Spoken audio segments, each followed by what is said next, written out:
Al principio, nadie notó las consecuencias. Cada avance parecía un milagro. Las enfermedades empezaron a erradicarse antes de tiempo. Las crisis energéticas se resolvían incluso antes de nacer. Guerras que parecían inevitables se desactivaban con una simple predicción estratégica. Él siempre llegaba un paso antes, como si el futuro le susurrara al oído, y en cierto modo lo hacía.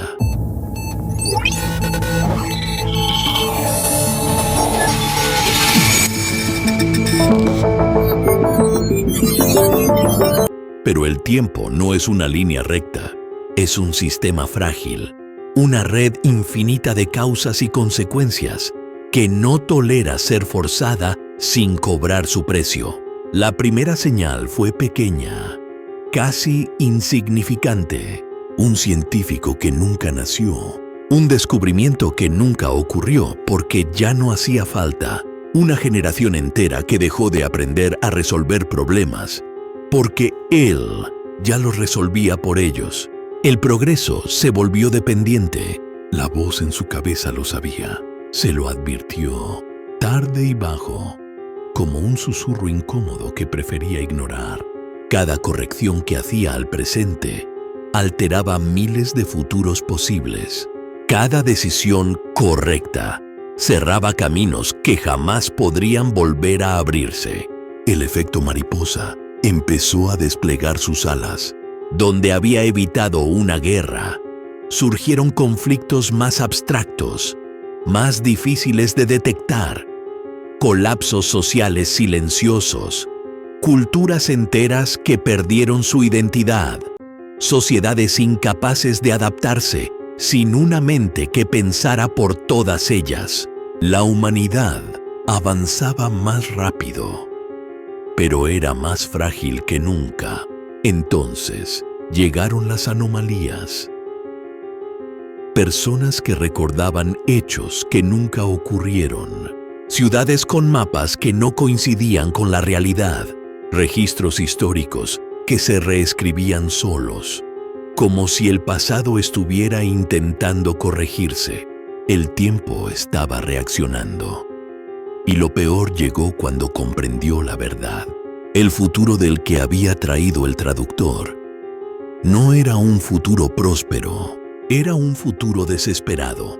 La tecnología no había sido creada para avanzar, sino para sobrevivir.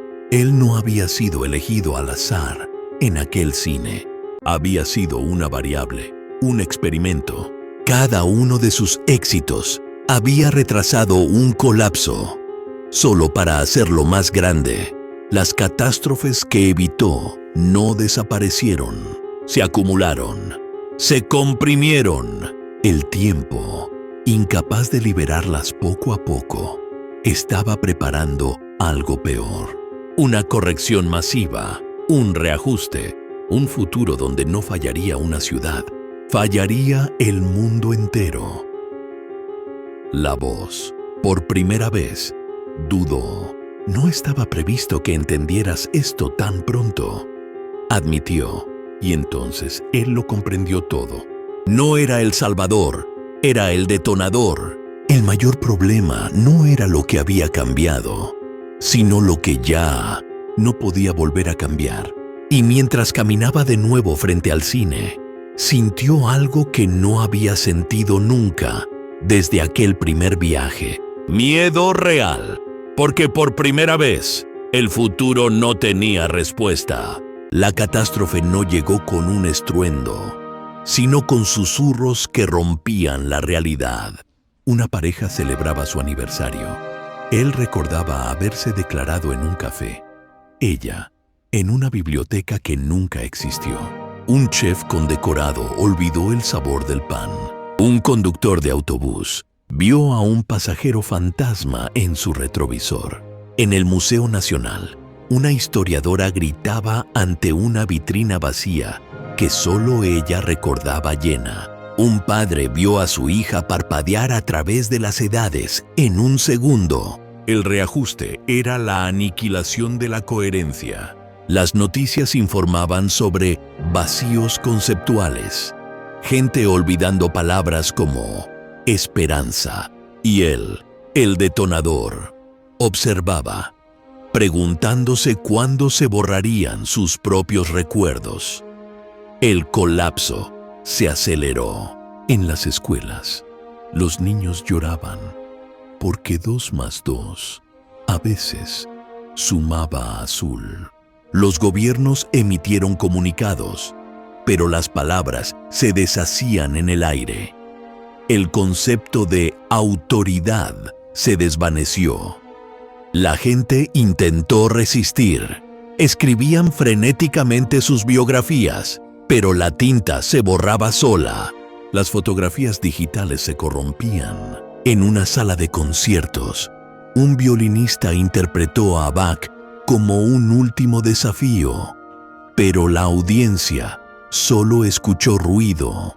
El concepto de armonía había sido extirpado. El protagonista, ahora una sombra, intentó contactar a la voz. Gritó al vacío. No hubo respuesta. Desesperado, corrió de vuelta al cine, el punto de origen. Pero el edificio parpadeaba entre épocas, una herida en el tiempo, sin puerta por la que entrar. Fue entonces cuando lo vio en los rostros de los demás. La última etapa. La gente ya no parecía asustada, solo vacía.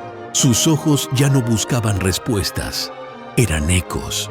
El reajuste no mataba a la humanidad, la despojaba de su humanidad.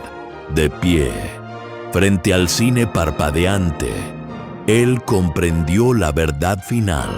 La corrección no era un evento futuro, estaba sucediendo ahora, un lento apagón de la conciencia, y su propio miedo, ese último anclaje a quien era, comenzaba a sentirse lejano, como un recuerdo de otra persona. Mientras su miedo se desvanecía, no encontró el vacío, sino una extraña calma. Comprendió que el error nunca fue el viaje en el tiempo, sino la arrogancia de creer en un futuro perfecto. La solución no era rebobinar, era sembrar algo nuevo.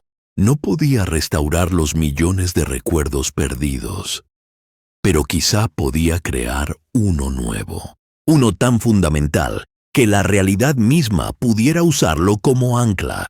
Caminó entre los ecos, los cuerpos sin alma que deambulaban por las calles. Ya no los veía con horror, sino con un propósito. Su destino era el cine, la cicatriz parpadeante en el tejido del tiempo. No iba a luchar contra la tormenta, sino a entregarle algo. Dentro, el caos era absoluto. Fragmentos de futuros posibles y pasados borrados giraban a su alrededor. En el corazón de la vorágine, cerró los ojos. No pensó en guerras evitadas ni en crisis resueltas.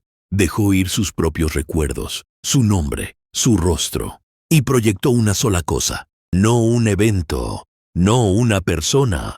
Proyectó una sensación, la calidez del sol en la cara después de una larga noche, el sonido de una risa infantil sin motivo, la imagen de 2 manos que se encuentran por accidente y se reconocen. Un acto de bondad anónimo, una historia. Se entregó a ello, disolviéndose en ese pensamiento. Su ser se convirtió en la semilla.